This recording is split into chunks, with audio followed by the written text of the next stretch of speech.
পশ্চিম Hemkumari United youth ক্লাবের পরিচালনায় ও ব্যবস্থাপনায় গতকাল 21শে ডিসেম্বর ও আজ 22শে ডিসেম্বর এই 2 দিন ব্যাপী চলছে মনোরজ্ঞ সাংস্কৃতিক বিচিত্রা অনুষ্ঠান। গতকাল প্রদীপ প্রজ্বলনের মাধ্যমে অনুষ্ঠানের শুভ সূচনা করেন অতিথিরা।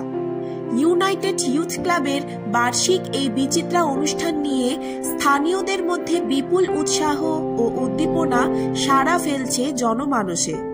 গতকাল সারাদিনব্যাপী বিভিন্ন বিদ্যালয়ের ছাত্রছাত্রীদের ও সর্বসাধারণ প্রতিযোগীদের নিয়ে আবৃত্তি, অঙ্কন, কুইজ ও তাৎক্ষণিক বক্তব্য সহ বিতর্ক প্রতিযোগিতার আয়োজন করা হয়।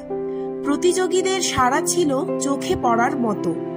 এছাড়াও বহিরাগত বাউল শিল্পীদের নিয়ে বিচিত্রা অনুষ্ঠান গতকাল ও আজও অনুষ্ঠিত হচ্ছে। বর্তমানে মোবাইল ইন্টারনেট ছেড়ে এরকম অনুষ্ঠান নতুন প্রজন্মের কাছে আদর্শ ও নিজস্ব সংস্কৃতির পাঠের দিশা দেখাবে বলেই ক্লাব কর্তারা মনে করছেন। স্থানীয়দের কথাতেও ফুটে উঠেছে সেই অভিমত। কিছু বছর আগেও সিঞ্জারহাট ছিল হলদিবাড়ি ব্লকের অন্যতম সাংস্কৃতিক পীঠস্থান। বিগত বছরগুলিতে রাজনৈতিক অস্থিরতা ও কিছু প্রবীণ লোকের অকাল প্রয়াণে সাংস্কৃতিক অনুষ্ঠানে ভাটা পড়েছিল। 2022 সাল থেকে সেই ভাটায় জোয়ার নিয়ে এসেছে ইউনাইটেড ইউথ ক্লাব।